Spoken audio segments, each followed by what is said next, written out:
We're live. Let's see. It says we're live. I think we're live. I think we're all here. Yep. Stream is updating. Everybody should be here. We should be working. We're gonna have that same issue where if you're talking and then if I'm talking, then you start talking, it cuts off my audio. It might, but right now it seems okay. I'll just be cognizant of that. Yeah. Are you all there? Can you all see us? Can you see Riddy? I don't see it's not working. It's not updated on my side. Oh, there we go. Look, should be. I just refreshed. Everything should be working. Are you all here? Is everybody here? It says we're live for like 15 seconds. Hello, hello. Let's go. Welcome, welcome. Give it a minute. We're good. Cool. All right. And you can hear Riddy and you can hear me? Yeah? Oh, not Riddy. Oh, no. No, I was muted. Can you hear me? You're going to get bullied again. Yeah, I can hear you. I can hear you. Oh, I know you can hear me. Can they hear me? I'm sure they can. It shows it's coming through on my end. You can all hear Even Riddy, if they right? say they I know. They'll say they can't. Yeah, you can all hear Riddy. Say where you're... My hairline? My hairline is immaculate, dude. My hairline is immaculate. While we're waiting, tell us where you're coming from while we're letting everybody get in here again. That's always a fun game. Yeah, where are you coming from? Yep. Where are you? That Danny, who is that? I'm gonna mute him. Yeah, how you doing, James? We haven't done this in a while. It's good to be back. Yes, Matthews, I will get in touch with you about scheduling something for sure. Yes, welcome everybody. Welcome back. Ready here again to talk about things. What's my beef with Mark Goldbridge? Come on, do I have to run that again? It's toxic. It's just toxic negativity in our fan base for the sake of clicks and money, and he only does it in order to get more money, right? Like that's it. It's the same thing that they accused Arsenal Fan TV of, which was low-key wishing. Hey, I play a lot of golf in Bayonne. Low-key wishing that the team loses because they're not after the Arsenal or the United fans. They're after rival fans coming in, watching their stream and getting more views because people like Liverpool fans want to watch a United streamer react negatively to the loss. Like it's just negativity, and the negativity gets some clicks, so they want to encourage that. It's just, that's it. That's my beef. Like, I think he's a nice guy. We've spoken to him, but I don't like what he's done to the fan base, and I don't think that it's good. That's it. That's all I'm going to say. We can move on. Good job, Riddy. Good job. Good job, Riddy. All right. Riddy's saying he's saying whatever he wants to say. All right, so let's start though. Let's talk about the game last night. How many of you were up for that game? How many of you were up for it? Yeah, Riddy, you're in the U.S. Of course, you better be up for that fucking game. Yeah. Yeah, how many of you were up? Most of you in here. What did you think? I thought it was definitely the best game. I mean, the first half, the first 60 minutes was the best. If you didn't get to watch it, then definitely rewatch it on MUTV or wherever you can. It was also on ESPN. You watched the watch along. Thanks for hanging out with me for sure. That was fun. Even for me, I'm like an old man. I like to go to bed. And I was tired of watching by 10 o'clock with the subs on. But it was really good, the first team. What do you think of Ahmad, Riddy? Oh, dude, don't even get me started. That's my goat, man. I cannot. Oh, my God. He's so good. He's so good. And I saw something on Twitter that was like the fact that we, for 5 years, have ruined his development and he's still this good, shows how talented he is. I don't know if that's a fair assessment of what happened with him. I think he just was a player that didn't necessarily maybe have the physical traits that was needed in the Prem, and while his Rangers loan didn't work out well, obviously the Sunderland one was insane. Very good for him. I think that he's just needed time to develop, and he's always had that raw talent. Yeah, he's only 22. I mean, he's so good. His dribbling is insane. His Passing's insane. He's just great. He's just a great player, and I think that I don't even think it's any doubt that he's locked down that right wing position even before the Antony injury, whatever the hell that was. I mean, he's great. I feel so vindicated because for literally years since we bought him, I've said he's going to be our starting right wing.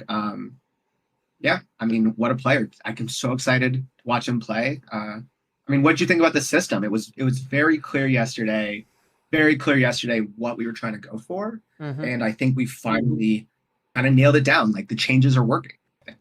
For sure. Well, I think one of the things we talked about a lot, which was really good to see in this game, which is what I thought we would see in the kind of the pre-match in the lineup is, one of the reasons we really wanted, and I'll get to that donation in a minute. One of the things we really wanted was that false nine type of striker in there. One of the reasons we bought Xerxes, why he was our top target in our first transfer of the summer.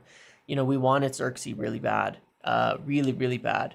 And you can see it towards the end of the season, we played kind of the false nine system. Now, to be fair, we played really well when Højlund was on too. That's no doubt about that in the last game against Arsenal before he got injured.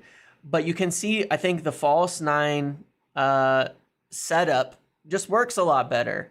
There was a really obvious, Ten Hag's played this box midfield a lot where his 9 and 10 are basically the same thing. And there's two of them. Instead of using two midfielders as a 10, uses his striker and his 10 as a 10, and then you have two 6s, and you make a box. And even with Eriksen on, we didn't look open in the midfield. Eriksen and Casemiro as a deep partnership, we didn't look open in the midfield. And I thought Sancho did really, really well linking up play. I thought he did great. Dropping in, linking up play, keeping the ball moving. We did it in last season, and then we didn't start the season that way, and we need to do that. More, and I think it'll work really well, especially with we'll talk about the injuries, but Xerxes is very likely to start the season as our striker. Run what we saw last night with Xerxes, Rashford, Xerxes, and Ahmad. Garnacho, obviously, I'm not saying he doesn't deserve to still play. He had a good season. He's a good young player also, but he is also coming back late, and he's going to be a bit behind compared to Ahmad, Rashford, who's been there, Xerxes, who's been there this week. And so I think it just makes sense to start the season with Rashford, Xerxes, Ahmad. I think it'll help us retain possession more. It's going to close the gaps. The pressing's better. Rashford getting to be a little more of an inside because there's a false 9 and not a touchline winger. He looks so much better. He looks so much better, back to himself. That was his best game on the preseason. He needed that. I'm sure he will be fine. He got stepped on, a painful one, but I'm sure he will be okay. So that was all really, exciting stuff for sure. I thought that was all, very, very exciting things to be really happy about with the team and the shape overall. Ahmad, yes, I mean, Sancho is one of those players I've said before where you watch him. I don't think in the Premier League at United, he's ever going to have, if he stays, he's ever going to have the output that we saw from, at Dortmund, where it's 20 goals, 20 assists, because it's just, there's not the spaces in there. But if you did watch him, I think there was a lot of things that he did really well to keep the team ticking over, to keep possession. He dropped in deep. There was one moment where he came in really deep, moved the ball to Casemiro, who moved the ball to McTominay for an open shot. And that's kind of what you want with that 10 in this system is that 10 running past the striker. And and Sancho dropping in, dragging defenders, moving it around makes that happen. And I think that's awesome. I think that's really great. I think that works well. So I think he's got a use there, and I think he's got a use on the left wing. But really exciting. And then the other big thing that I think that helps a lot is was Harry Amas. He was really good. I thought he was great. He's got some defensive things he's got to work on as a young player for sure. But going forward, he does a lot of the right movements. His interplay with Rashford was a key, and it was even the same in that Arsenal game in the beginning too. Having a fullback get up there, and all of our buildup was going through the left side, and I know that's been a thing for years, and it'll probably be better when we have a right back, which we'll talk about. But it all went to the left, and it was all moving between Amos, Rashford, Sancho to get the ball forward there. And then there was some big switches over to Ahmad running on the right side. And that was a cool, imbalanced dynamic that actually worked really well. And I really like that. And I think that helps us, having a player who I think especially if we're going to get a fullback then on the right who can cover on the left, then we'll just ride it out on the left back, until January. See how if Malacia can come back, see if Amos can make some minutes. And if not, then we could go for a loan in January. But then it's not so urgent, Then it's not so urgent. And I think that would be that kind of the key to the whole thing. For sure. So yeah. What any other takeaways? I do want to say I think the midfield is an interesting conundrum. Yeah. My personal starting three would be, and I know that Mount didn't really play this game, but he was so good against Arsenal. I would personally go Mainu, Bruno, and Mount. I think that's a really, really solid midfield. It's good though to have some conundrum with the midfield, right? Like if we get Ugarte, which I think we'll obviously talk about in a little bit, but I think there's a lot of good talent that we can definitely make different decisions based off of that allow us to play against different opponents differently. So yeah, I think it's a really interesting conundrum. I like our midfield. I thought the game was good. Don't want to lose. Okay, whatever. Let's talk about injuries because there is some interesting stuff on the injury front, especially the Euro stuff. Mm-hmm. Which I think will actually, and James will talk about that in a second, I think will actually shine some light on what actually happened with Euro. Do people not understand how good Mount is? Like, are they blind? This is crazy. Don't worry about it. I understand. Look, I'm not saying it would work, but I do actually understand going with a flat, really hard-working midfield may be better than people think it is, depending on the game. Yeah, I mean, you play Mainu as like a pivot 6 who's good at ball retention. You play Mount as the high intensity 8 box to box, and you play Bruno as the 10. Like, what is bad about that? They have everything. It's absolutely gonna work. Come on, guys. Anyway, let's talk about injuries. I don't think it will, but it's I don't think it's as bad as people think it is. I think people still think you need which I don't disagree with, that you still need like a Rodri or a Rice or something in there, and I get that, like having a big physical. It would be Ugarte. We can talk about Ugarte. Yeah. Because I've done a little research on him and the kind of player. I think it could work in Europa against certain teams. To be fair, I really do. Whatever. Why don't we talk about your injury and what you heard about it? Because let me just address these couple donations. One from Anonymous Mango, Wan-Bissaka personal terms agreed according to Florian Plettenberg, and we'll get to that in the Mazraoui section for sure. Flip says no gaps in the midfield, and that I absolutely agree with. Just the different way of it playing, the different way of setting up, the different all of that is the different way that all was set up works. To be fair, though, here's what I want to say again to some people. Hold on one sec.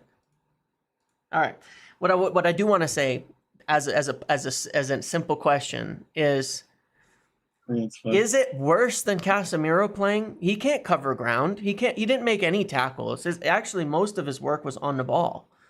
Why would it be worse, Mount, Mainu, and Bruno than Casemiro, Mainu, and Bruno? I don't think it would be, personally. At the state of which Casemiro is at this point in time, he doesn't cover ground. He doesn't really make tackles. I don't think it works, but I think it works better than Casemiro.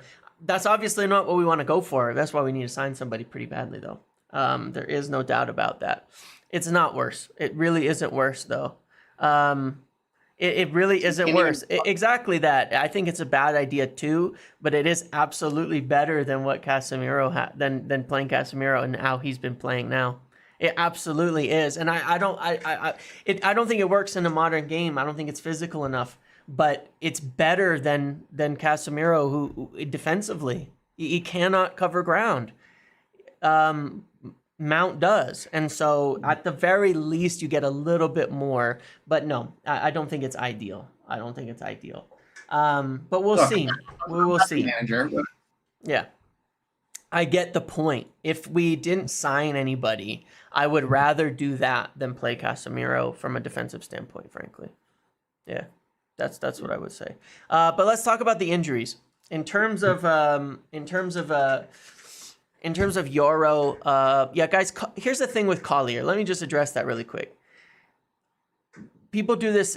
Yeah, shit versus not ideal. Yeah, people do this every year. Okay, there are young players who are ready, who are there, who are at that level, and there are young players who there's still a ways to go. Collier still has a ways to go. Okay, he covers ground really well. He moves well. His way to pass, his possession play is still pretty poor. He's 20 years old. I'm not saying that like he cannot be a player for United, but he's not there yet. He's not ready yet. And when you watch him, it's pretty apparent, but they're not looking at him as this guy who's going to solve the problem. There's no way he's ready to start in the Premier League. There's just absolutely no way he is ready to start in the Premier League. It is not happening. It is not happening. You know, he is not, he's yeah, it is what it is. And, yeah, it is what it is. He is not ready now, and he's not viewed as ready now. He's a player that they want to see what he can do, So that's part of it. He's getting a chance, but he's not necessarily ready at this point in time. He's not going to be the solution to the midfield problem. That much is for sure, you know.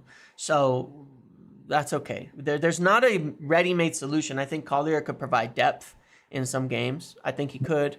I'd probably rather see him than Amrabat because he covers ground a lot better and all of that. But Collier is not the answer right now. I'm not saying he can't become a good, you know, solid professional. He's just not there.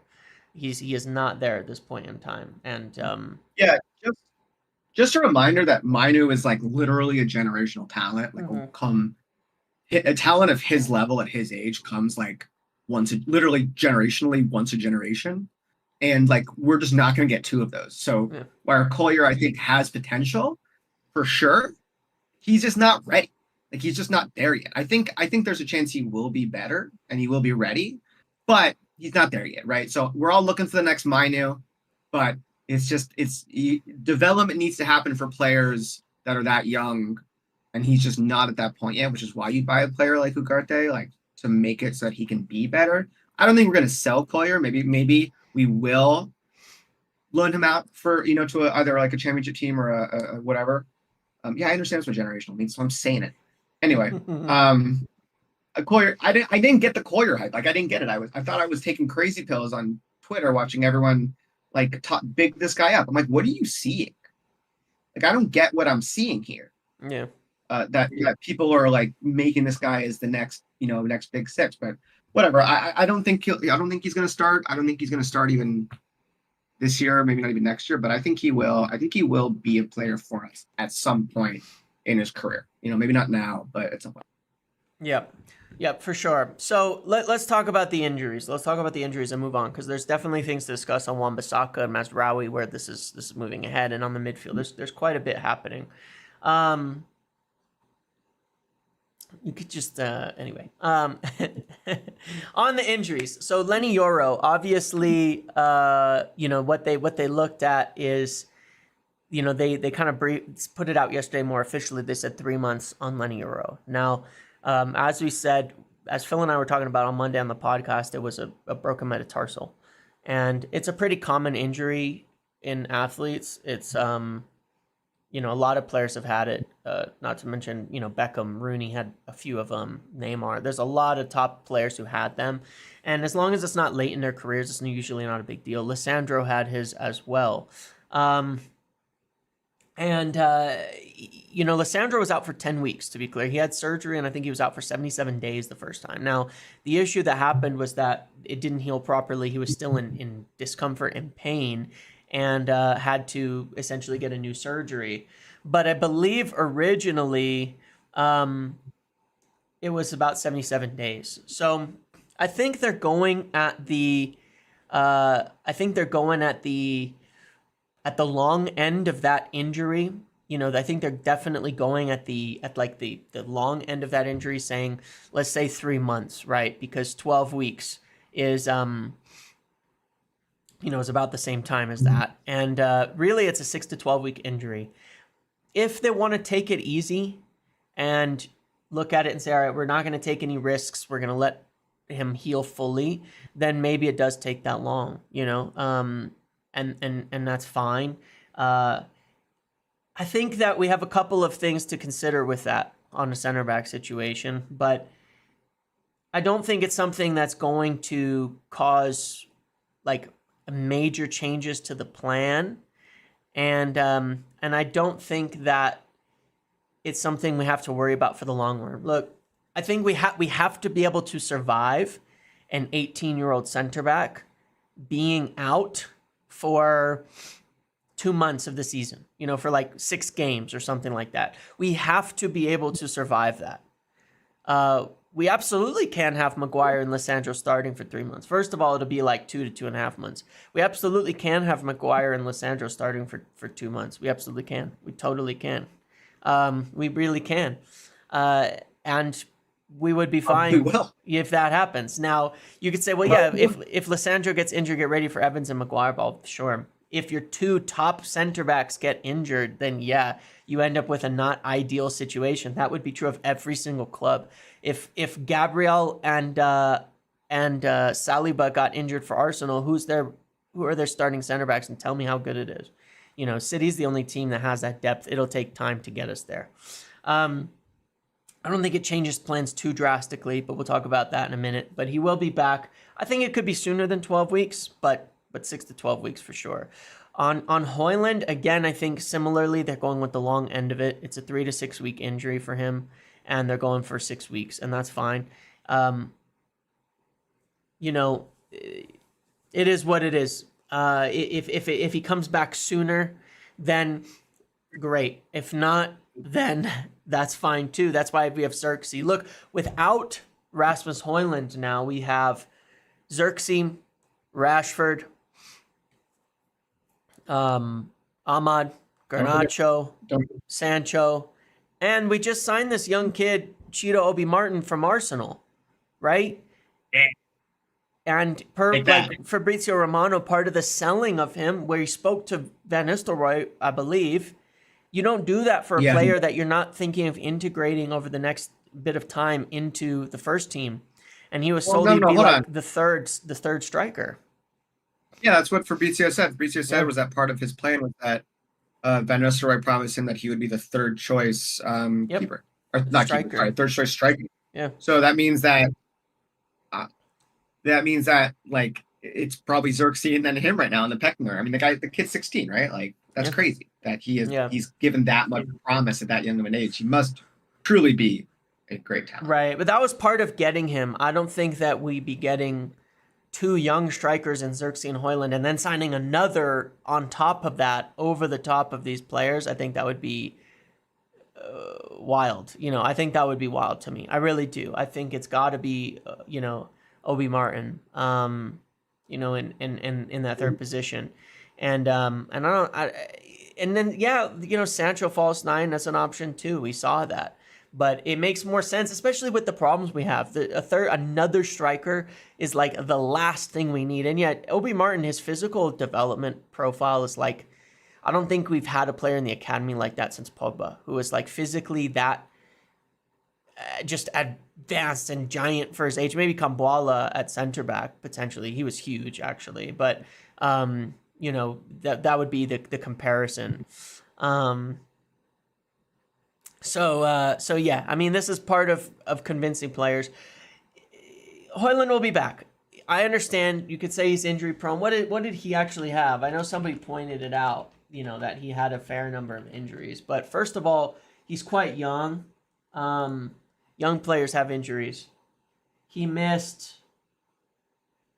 came with a back stressor that they kept him out for. That was already something that they kept him out for. He missed 4 games with a hamstring, 1 game for illness, and 3 games with a muscle injury. I don't think he's injury prone. I wouldn't call that injury prone. You all right? Sorry. Højlund. I wouldn't call that injury prone.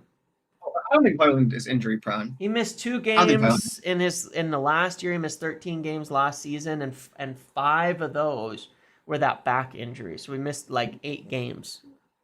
That's not bad. I would not call him injury prone in the slightest. I don't think that's a fair consideration at all.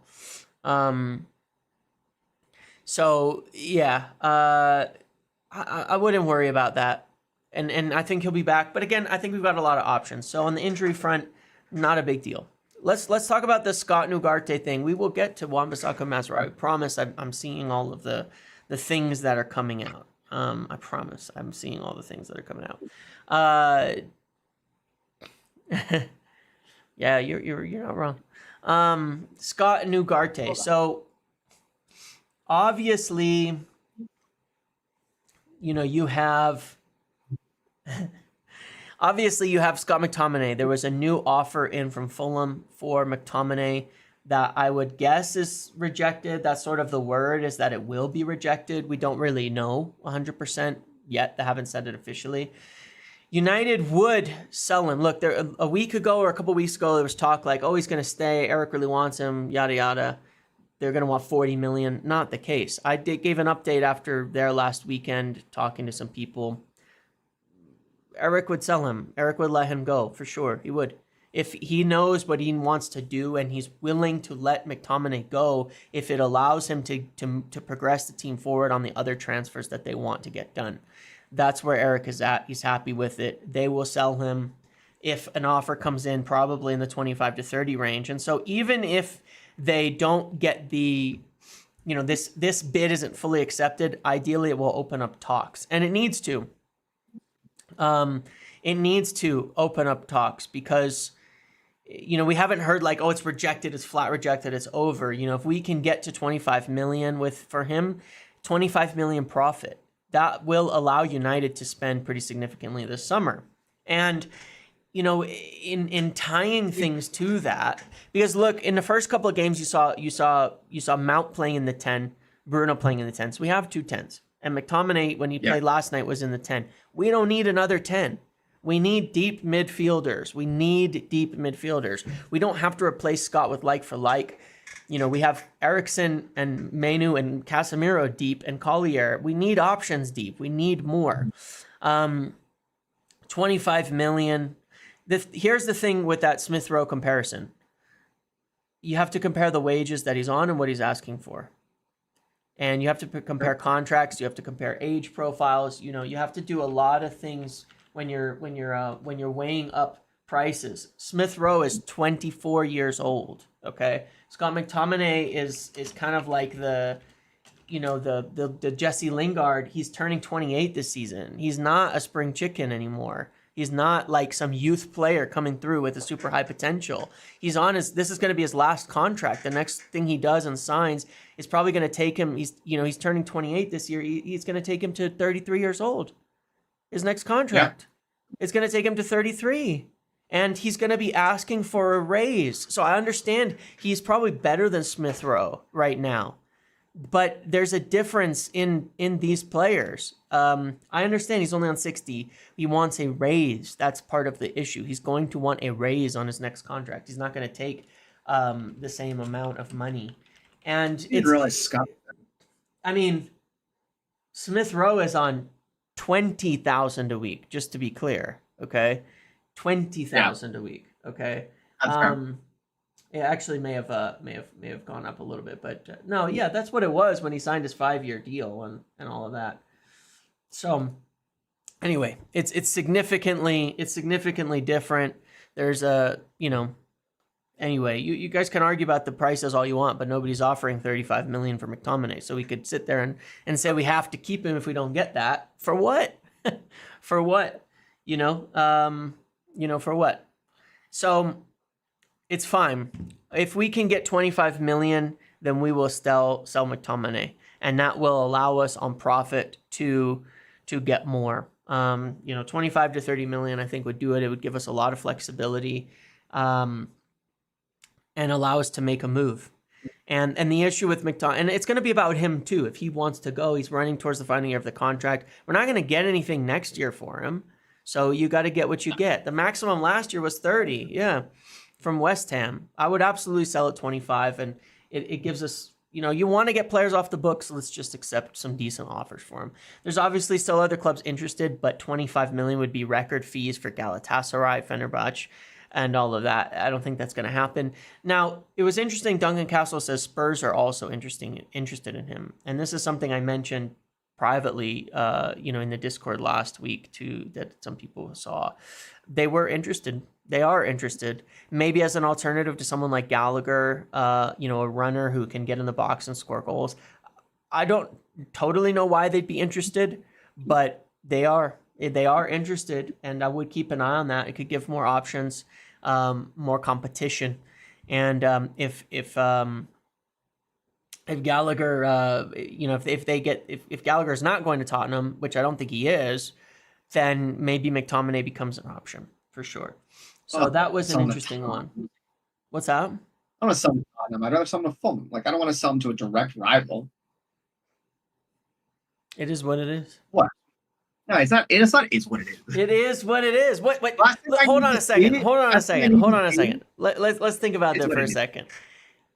You're worried about selling. If we're worried about the impact Scott McTominay will have by selling him to a rival, then we shouldn't be selling him. I'm not worried about the impact Scott McTominay will have. I'm not worried about it. You're not worried about Scott McTominay. I am not worried about scoring it. the winner against us. 100% you do that. Worried about it. 100%. We need to be better. We need to be better. We need to be better. We can't worry about McTominay being the difference between winning and losing against Spurs. Come on. Whatever. We need to be better than that. I agree, though. Sell him for 25 million to Fulham or whatever. We play against Fulham in the opening game, too. So if we sell him to Fulham, you could say he's going to pop up and get revenge on us with a late winner, too. It is what it is. But it's Spurs. I'm not worried about it. Yeah, we'll talk about Ugarte. So, yeah, there's interest from other clubs. And I think that is something that could it could for sure happen. Now, on Ugarte, PSG obviously just have agreed their deal with João Neves. Now, they agreed a deal of 60 million euros plus 10 million in add-ons and a loan of Renato Sanchez. The reporting around Ugarte and his fee has been a little bit funny because originally it was supposedly a lot lower, then sometimes it seems like they want a loan. Then sometimes it seems like they don't. Now, here's one thing to bear in mind on Duncan Castles. Duncan Castles has always had very good links to Jorge Mendes. Jorge Mendes represents, Jorge Mendes represents Ugarte. You don't have to watch then, Luffy. It's that simple.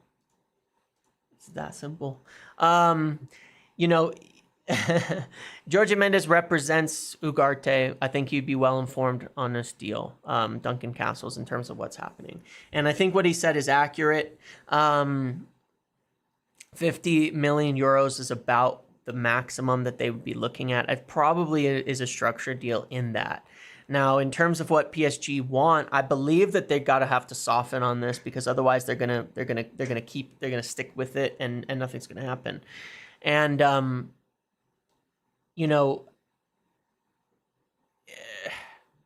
a loan plus 50 million euros next year is fine. Here's where it gets really confusing. People keep saying they need to make a profit on him, Ugarte, right?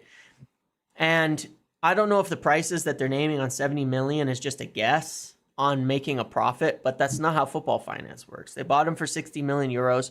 That means that his book value right now is 48 million euros. If they sell him for more than 48 million euros, they will make a profit. There will be no loss on the deal. And so if they sell him on a loan and then an option next year for 40 million, they will not make a loss on the deal. So I don't really get some of the reporting around it, but I do think that they should be softening on this a little bit. They don't plan to use him. United aren't going to pay 60, 70 million for him. But if they're only 8 million pounds apart, then if we can move McTominay, I think they'll figure out a way for that deal to happen in a structured setting. I mean, maybe you go 40 plus 10, big structured deals based on how he performs. If he doesn't do amazing, then you're not going to pay 60 million. If he does amazing, you pay 60. You look at how we did a deal for Bruno Fernandes back in the day. A lot of people thought it was an overpay at the time. We're like, we don't know. It's very risky. He's not that good. Some people really rated him for sure.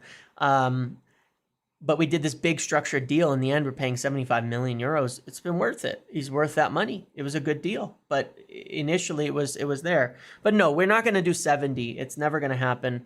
There are obviously alternatives, right? Like Zubamendi, 60 million euros, but it's a release clause. You have to pay 60 million now on that deal, and they want that. Yeah, that's always a problem. That's always the lump sum is always an issue on that, and I think that would not be good for our PSR. I don't think we have the money for 60 million on the lump sum. Just the cash flow is a problem for sure. Yeah, but look, there's a lot of people still saying Ugarte is the top target right now, and I think he is. These other players are alternatives that are options out there. You know, I saw Castles mention Sander Berge and Veerman and Veerman. Veerman. I mean, I don't know. Veerman. You know, I saw them mention that. Not sure. I think the issue, Pearson, is we could do a structured deal in lieu of the release clause, but they'd have to want that, and some clubs want the money up front, you know, and all of that. But no, I don't think Sander Berge is up to that level. I don't think he's shown up to that level. He's a good player, but I think you're going to have to sign another 6 on top of him later on. I do think he's a good player, though. Veerman, I don't know. I've never seen a hint of Veerman as a player. You know, PSV, obviously, all our coaches would know exactly who he is, being in the Dutch league. But those are kind of wacky ones to me. You know, Fofana, Amrabat being fallback options, you know, all of that. I don't think Sander Berge is up to necessarily the level that we need, though I do think he's better. But let's see, you know, with Ugarte now, as because there, as I've mentioned in the last few videos a few times, once the João Neves thing is going to happen, there's going to be more talks. Okay, there's going to be more talks in the next week with PSG to figure this out. So right now, it's all just a bit rehashed. Until they have new talks, which should occur. And if the Fulham thing for Scott McTominay moves forward, then of course, then that will allow United to have a bit more finances. Now, let me say this. One potential angle that I would be not opposed to in the slightest, and I want your thoughts on this too, Riddy, because we'll talk about center back. What if we get that loan for Ugarte with a significant buy option next year, okay? Even a conditional obligation. We sell our option. Let's say it's an obligation. Let's say it is what it is, okay? We sell Scott, we get a loan with a big obligation next year, and we take the money from McTominay and all that space, and we go big back into Braithwaite. For me, I would do that. I would spend the big money on Braithwaite this summer if we can to get him in, because we need a center back now, because he covers so many things, because physically he's up to the level of what we're looking for. I would do it. And then it solves your center back situation and your back line like entirely. It solves it entirely. Yes, next year, then you're committed to buying Ugarte. But then that's it. You only need like one more midfielder next year as well, and the deal is already done. That way you could get 2 big signings in the door, and if they are open to that loan plus obligation, I would do it. So you get a midfielder, because I don't think you're going to get a midfielder of that quality on loan this summer if it's not Ugarte. I don't think that's possible, and that means you can go big at center back still. To me, that's a good plan. Yeah, the more I think about it, the more I think you're right. If we wanted Delict, we would have bought Delict in the beginning of the summer I feel, you know, like he wanted to come. We basically have a fee agreed. I don't think he'd be that much money, and I don't think we're fully sold on him. I think he's our backup option after Euro and then Braithwaite. I think it's a good plan. I really am sold on Ugarte in terms of what I think he brings as the 6. I think he's the type of player who we want as the 6 for the type of football we want to play. He's not a Rodri. He's kind of a bruiser. He wins the ball back at everything. And he doesn't want to play, you know, he's not in it for the long pass. He's in it to win the ball back and win back possession. And we're trying to play a high line possession-based football. And the best DM for that is someone whose only goal is to win back the ball, get it upfield to a midfielder, and then move back and get ready for the next transition. That's it, right? And he's the perfect player for that. He's high energy, a good engine. Puts a good tackle in, and he's a good 6, right? I think he's the perfect player for what we want to play. And so I think you're right. I think getting a player like that who brings something different, and maybe having like a Collier who also is maybe a little more physical as a backup, and then going ahead and but Onana's gone. There's no, who cares? It's irrelevant, right? The player that's available is Ugarte. Onana was already sold. The point I'm trying to make is that basically, like, you get Ugarte in, and then you loan him maybe. But the problem is you would have to make sure that the here I'll help you, buddy. Go ahead. That the loan obligation is a great idea, just as long as the obligation is not too high next summer. And I think Braithwaite has really a ton of potential, and I think he's the right player for the job. So yeah, I agree with you. And I do think Ugarte is a really good midfielder for us. Yeah, I do, and I think that in some sense, what you can get out of this is, like with Braithwaite, if you throw him at 55 plus 15 or something like that, or 60 plus 10, and you just make that deal, and you agree to a 50 million obligation next summer for Ugarte, because you'd be able to do that if you're paying a loan fee this year, then I think what you get out of that is, if you think about it, the back line is solved this year. The midfield is, next year you have Mount, Bruno, Kabi, and Ugarte, so you can sign one more good midfielder. Your forward line is already really good. You could spend all your money next summer on one midfielder, and everything else is essentially solved. Everything else is essentially in the team. I mean, and that's kind of a crazy thing to think. Maybe left back, we'll see, but go big on Wharton next year. Yeah, go throw 100 million. Adam Wharton, he signed for Crystal Palace. He's sort of like the next young and upcoming top player, and he is that good. He is that good. He is that level of player. Go throw 100 million. Make that your only purchase next year. See that good? Is he 100 million? I don't care. I don't care. Throw it at him. Good? Throw it at him and solve all the problems. I don't know that you'd have to pay 100, but I'm just saying, throw that money at him next year and solve the problems. He is a Mainu level player, and so I think 100 million isn't even that ridiculous. But if you thought about it, if you had Wharton, Mainu, and Bruno in your midfield, and you had Lissandro and Yoro and Braithwaite and all of these players, why not? You solve so much of the team, right? So anyway, we've been talking about center backs, so we've already kind of been going over it. But yes, here's the thing about it, right? The deal is, we only needed one player, and that I agree with that. Look, if we did things right, we might only need one player a season, one really good player, and then you keep bringing these youth players through to back things up. It's not 25 million, I promise.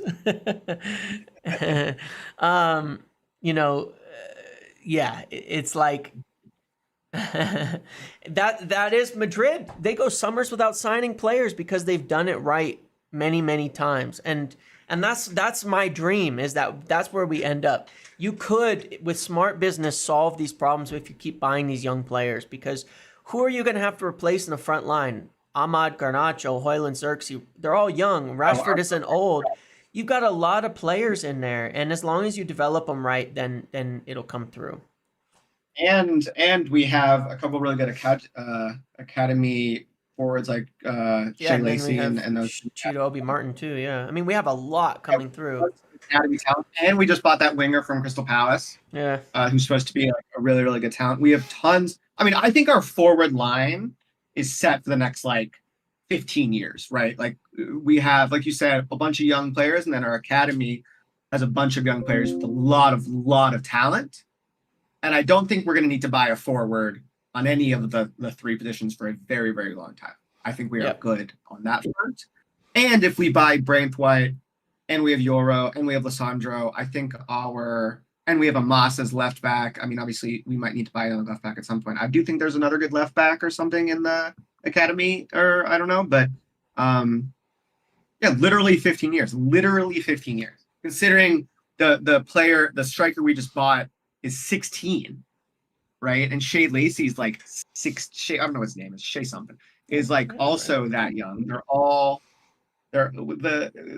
really young. Like they're 15 years. I mean, I think we're good, right? And then I think midfield, a center back, and then maybe a left back, another left back, and then potentially, yeah. I mean, I think we're good. We're really good. Yeah. So it's a good plan. And on the center back, obviously we do need one. We do definitely need one still. That's why I'm looking at, well, what's the best way to use the funds? Because we need that. We need the midfielder. And that's why I think this plan is decent. Now, obviously De Ligt is an option. And I do think he is obviously not the preferred option, or it would have happened a long time ago. And it would be a lot simpler. But the other factor in that is price. Sometimes it's just about price and valuation. If they don't value him at the level of, if they don't value him at the level of, let's say, 50 million, 55 million, all that, especially when you factor in his wages, then it's going to be hard for them to do, that kind of deal.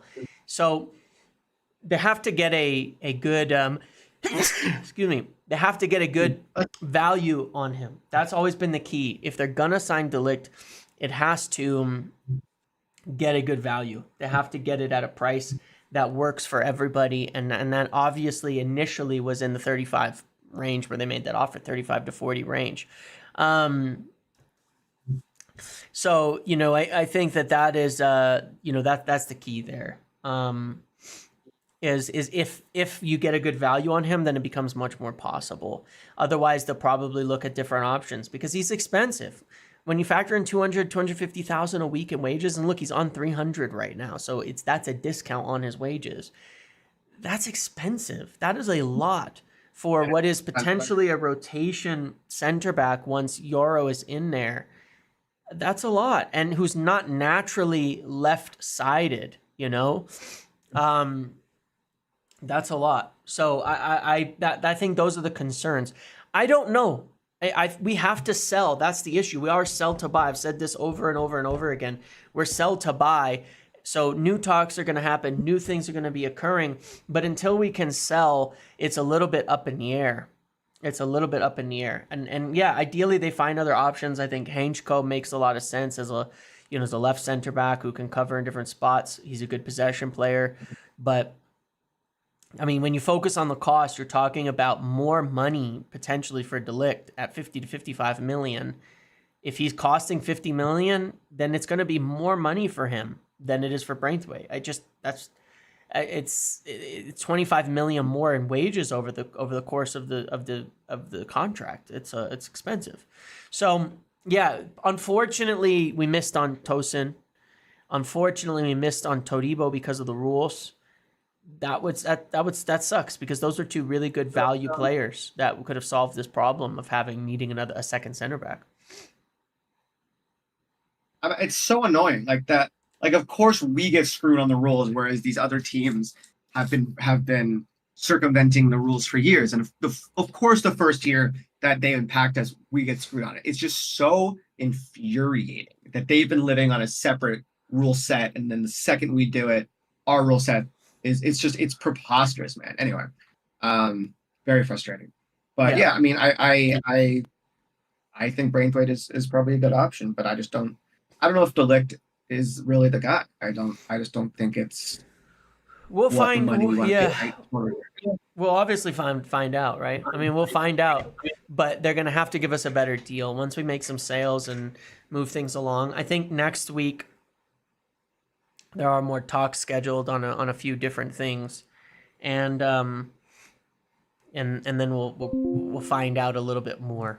We will find out a little bit more once some sales happens. But that's going to be the focus right now, is continuing to sell. They're still interested in Braithwaite. That's the thing. They're still interested in him, but they need a much better price on De Ligt, because if you're paying 50 million for De Ligt, you might as well pay 60 plus 10 for Braithwaite. So yeah. There's not much difference there. Let's move on to the last subject, and Mazraoui. Wan-Bissaka and Wan-Bissaka to West Ham. As I mentioned earlier, he's been open to it. They hadn't yesterday agreed personal terms. Being reported this morning by Plettenberg that now they have. And so that would be a good start to the whole thing. That would definitely work things out. That would definitely push this along. And I do think this will happen with him having agreed personal terms, because there's a lot. Santi J says that we told Mazraoui the deal's going to happen. It will. If Wan-Bissaka's agreed to go to West Ham now, then this should happen. As long as there's no surprises in the fees where people are just throwing random money out and suddenly Bayern asked for 25 million when it was 15 before. They already agreed a fee with West Ham for 15 million. If West Ham will give us 12 to 15, now this will happen. So I think this is very likely. I think once we come back from the tour, this will probably accelerate in next week. He's gone until the end of the weekend too, Mazraoui with Bayern, right? So next week, I imagine this will happen and get done. And then it'll work out for everybody. So this is one I really do think will happen. I think it makes I think there's a real positive to this in that I really like Wan-Bissaka as a player. I like him a lot more than I think a lot of people do. Too. But I do too. I think he's a good. I just don't think he matches the play style we want to play with a fullback. He's not an overlapping fullback. He's not a great passer. He's not but it's not his skill set. No, he's trying. But he looks like a gazelle when he runs. I mean, it's just not the player. He's just not the kind of athletic. Like, he's incredibly athletic, but he's not the grow up. What do you mean grow up? What am I growing up for? The guy can't play an overlapping attacking fullback. He's a purely defensive fullback. Why don't you grow up, child? Anyway, I'm gonna time this guy out. Screw him. Anyway, by the way, I'm having fun with this. This is good. This is a good time. Anyway, I really like Wan-Bissaka. I do not think that he fits our style, and so I think a player like Mazraoui, who is more attacking, similar to but I think probably better than Dalot, would be a good option. I think maybe he's not better than Dalot. I think Dalot has been. He is at certain things. He is at certain things. You know, Dalot has gotten really good in terms of his build-up. He's actually pretty good. Gotten really good. I think one of the better players we've had. Definitely a success story. I think he's gotten really good. But as a backup, I think he's great. I think Mazraoui would be great. I do think Dalot was probably our number one fullback for many years to come, but I think Mazraoui is only 26. He's a great option, really great option. Play for us for years. I see, and he can play left back too, which is another reason why we buy him. Dalot really can't play left back. Yeah, right. Like, we tried that experiment, didn't really work well. Whereas Mazraoui does play left back and is pretty good at it. So I think you have the options where our fullback options are Luke Shaw and Amos, and then Mazraoui, or Dalot and then Mazraoui, and then push comes to shove, Luke Shaw can fit into left center back, and then Mazraoui can play left back, and Amos. I think there's really a lot of good options with that. And I'm sad to see Wan-Bissaka go. I love Wan-Bissaka, but I think it's time, that I don't think he fits our long-term vision. So that's what I have to say on this. For sure. Like him a lot, though. I think he's good. For sure. Yep. And I think correct in terms of a player who overlaps, in terms of the player who does what we want him to do more, Mazraoui is really competent there. And I think he would play more similar to Dalot when you're rotating in terms of what we can option. And in terms of an option, so it makes a lot of sense. Yep. It's a good signing for me. It works. It solves a lot of problems for an easy deal. Actually gives us a little bit of profit. Then we can spend in these other areas. So I think this will happen early next week.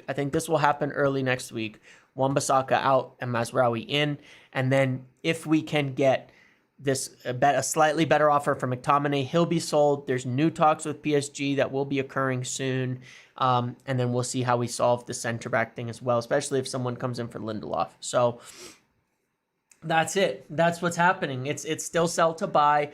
It's still a little chaotic because the injuries are exacerbating things, but you can't throw all your plans out the window for semi-short-term injuries to young players. You don't throw your plans out the window for that. You don't go spend a whole bunch of extra money.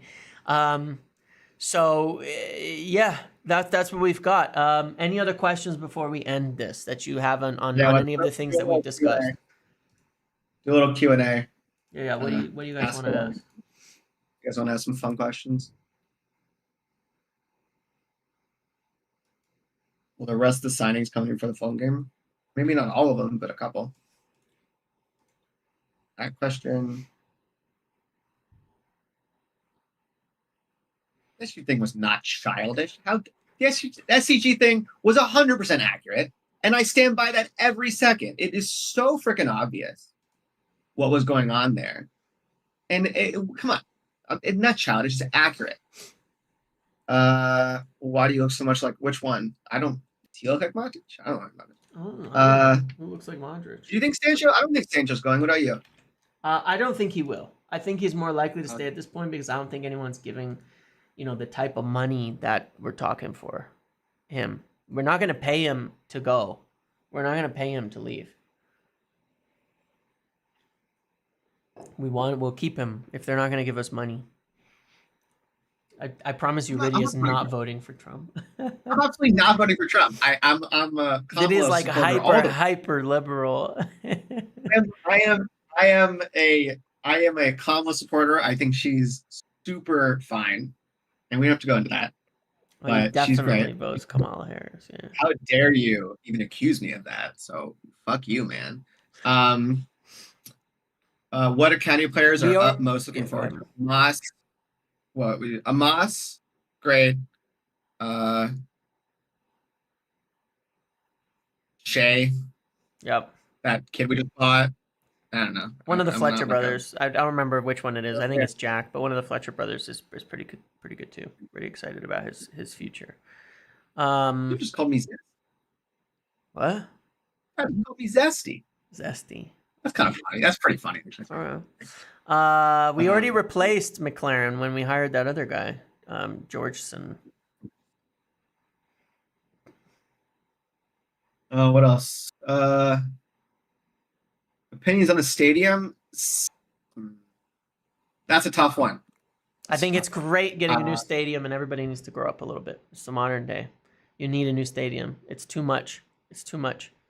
Nobody else. No, it doesn't matter. Nobody else has a stadium that is falling apart like that in the modern game. Nobody anywhere. Who does? Who hasn't in top level sport? Who has not put together a new stadium? People need to grow up. I do think that we need a new stadium. I think there's a lot of.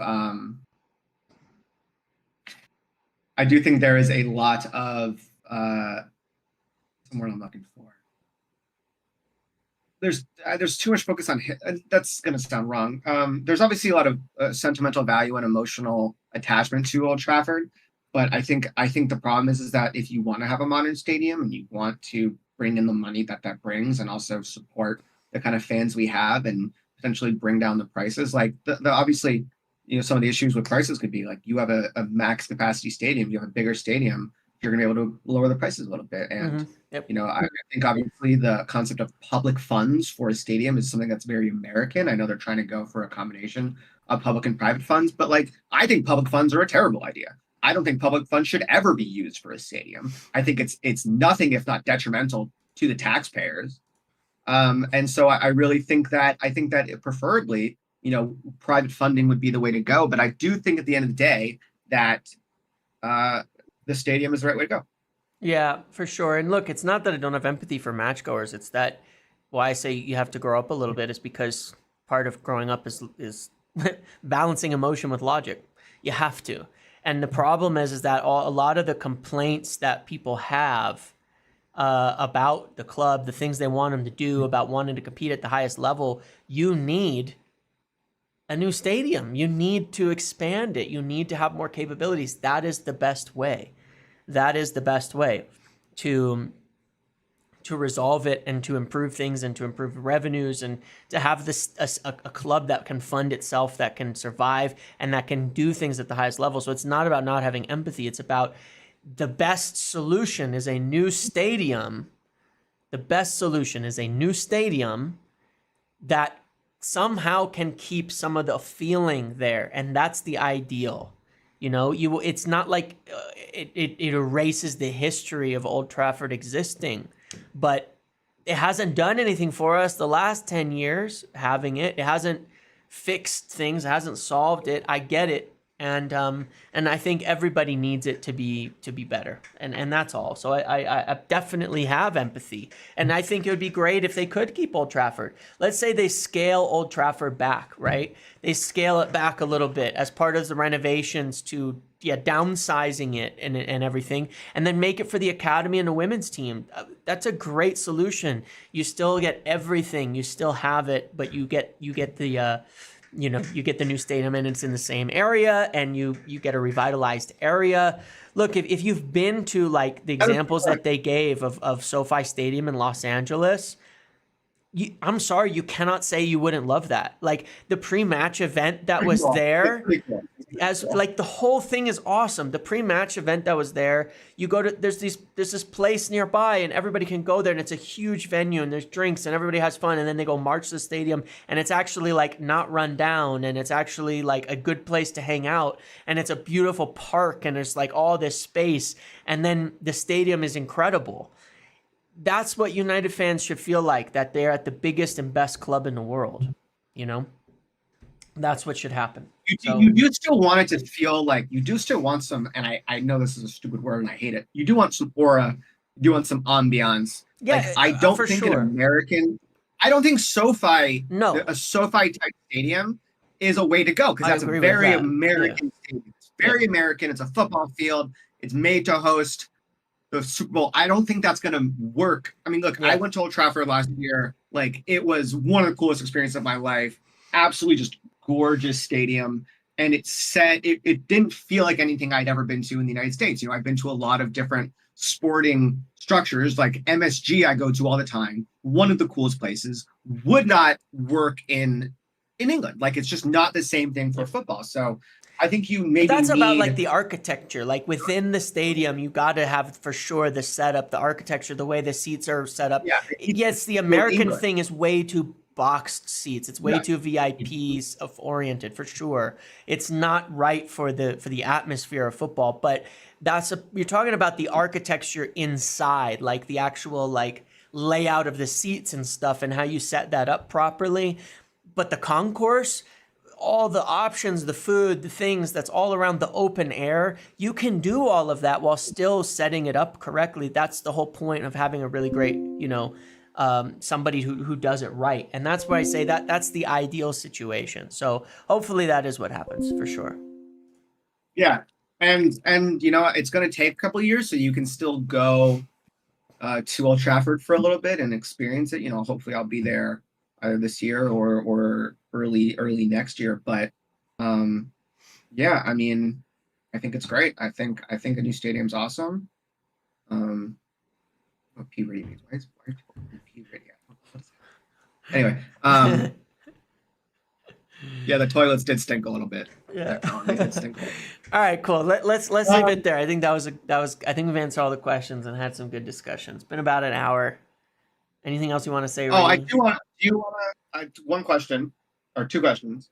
Can you answer about the Hannibal and Palestri loans and I think we want to do similar to Kumbuwala, a sale with buybacks and sell-on clauses. That's what we want. Yep. Yeah, I don't know about Hannibal. I think both of us were Hannibal guys. Yeah. But I just don't think he's going to make it. He needs to go play senior football for years somewhere permanently. Years. And then maybe we can buy him back. Yep. Any other questions? No, I'm going to go do my job, which me too. Been neglecting for an hour. All right. Thank you all. I'm going to do that. Thanks all. All right. Thanks, guys. Love you all. Most of you, except for the 3 guys that timed out. You know what you did. Dutch Ajax targets too early for the new team. Don't worry about it. We're okay. I wouldn't worry about the targeting this summer. We've got good people involved. Ashworth is running the show. I'm trust whatever they do. I'll trust it. I wouldn't worry about our future. We got great guys in charge. Trust them. They're awesome. Yeah. Cool. All right. See you all later. Enjoy. Right. Goodbye.